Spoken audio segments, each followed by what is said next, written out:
तो ये liquid nitrogen जो आया वो एकदम से वरदान बन के आया।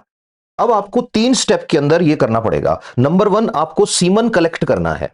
अब सीमन कलेक्शन के लिए आपको क्या करना पड़ेगा, एक अच्छी क्वालिटी वाला बुल लेना है। उस बुल के साथ आप दो में से एक मेथड कर सकते हो। पहला, बुल जो है उसको इलेक्ट्रिक जो करंट होता है वो देके, ऐसा नहीं कि कोई हाई वोल्टेज का करंट लगाना है, उसके पेनिस एरिया में इलेक्ट्रिक करंट देते हैं, इलेक्ट्रिक छोटा छोटा इंपल्स जाता है, तो उससे क्या उसका सीमन डिस्चार्ज होता है। नंबर 1। नंबर 2 क्या होता है, सबसे ज्यादा ये वाला करते हैं, इलेक्ट्रिक करंट वाला तो बहुत बड़े एनिमल होते हैं, एलिफेंट वगैरह, उनके साथ किया जाता है। बुल के साथ क्या करते हैं, डमी काऊ या डमी बफलो रखते हैं। डमी काऊ या बफलो क्या होती है, प्लास्टिक की भैंस या रबर की भैंस या गाय जैसी एक स्ट्रक्चर बनी होती है।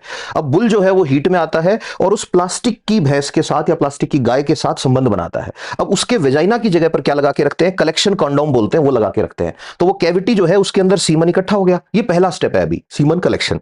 अब दूसरे नंबर पे बहुत ही इंपॉर्टेंट यूज है टेक्नोलॉजी का। अब आपको पता है एक्स एक्स क्रोमोसोम और X Y chromosome, X X chromosome गए तो फीमेल बनेगी और एक्स वाई गए तो मेल बन जाएगा। आज की इंडस्ट्री ये कहती है मेल की जरूरत ही नहीं है हमें बहुत ज्यादा, तो क्या करो, एक्स वाई क्रोमोसोम है उनको अलग कर दो छांट के। तो ये जो दूसरा है ये है कि सेक्स सिलेक्शन टेक्निक। अब सेक्स सिलेक्शन टेक्निक इंसान के मामले में क्राइम हो सकता है, एनिमल हस्बेंड्री में वरदान बन के आया है, क्योंकि बछड़े किसी काम के ही नहीं रहेंगे। अब आज के टाइम में कौन बछड़ों से खेत जोतेगा, अगर जोत भी रहा है तो इतनी कोई ऐसे कमी नहीं आ रही है बैल की, हमें फीमेल ज्यादा चाहिए, फीमेल काऊ चाहिए, हमें उनका दूध पीना है। अब सेक्स सिलेक्शन के लिए क्या करते हैं, इसके लिए सेंट्रीफ्यूग करते हैं, सेंट्रीफ्यूग गोल गोल घुमाते हैं, तो उससे क्या होता है, एक्स वाई और एक्स एक्स अलग हो जाता है।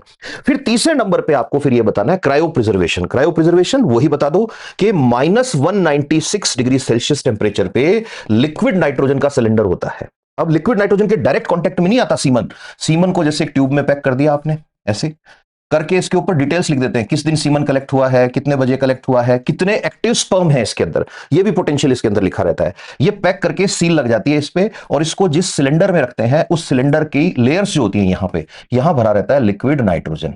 इसीलिए अगर गांव से हो तो देखा होगा, इसको निकालने के लिए, सीमन की जो ट्यूब होती है उसको निकालने के लिए क्या ना, ऐसे जब खोलते हैं उसको तो भाप उठती है उसमें से। वो वजह क्या है, लिक्विड नाइट्रोजन की वजह से टेम्परेचर बहुत कम है उसका। और उसमें एक ऐसे रॉड होती है आयरन की, उसके पास जो आता है आदमी, वो उस रॉड को ऐसे फंसा के, वायर जैसी चीज होती है, ऐसे निकालता है उसको, निकाल के फिर कहता है गर्म पानी लेके आओ। वो थोड़ा सा गर्म पानी होता है उसके अंदर, उसको थोड़ी देर रखते हैं ट्यूब को, रीजन वो मेल्ट हो जाए। पहले से जो बफलो है या गाय है उसके इंजेक्शन लगा के रखते हैं, ओवुलेशन हो रखा हो, ताकि थोड़ा वो चेक कर लेते हैं, उसकी वेजाइना से जो सिक्रीशंस होते हैं उनको देख के पता लग जाता है। पुराने टाइम में तो वो सिर्फ उसकी विस्कोसिटी देख के पता लगा लेते थे कि ये एनिमल जो है इसका ओवुलेशन हुआ है या नहीं हुआ है। अब उसके बाद क्या करते हैं कि अब जो प्रोसेस आएगी, वो फोर्थ स्टेज जो आएगा वो आएगा आर्टिफिशियल इंसेमिनेशन। इंसेमिनेशन का मतलब है आपको सीमन उसकी बॉडी में पहुंचाना है।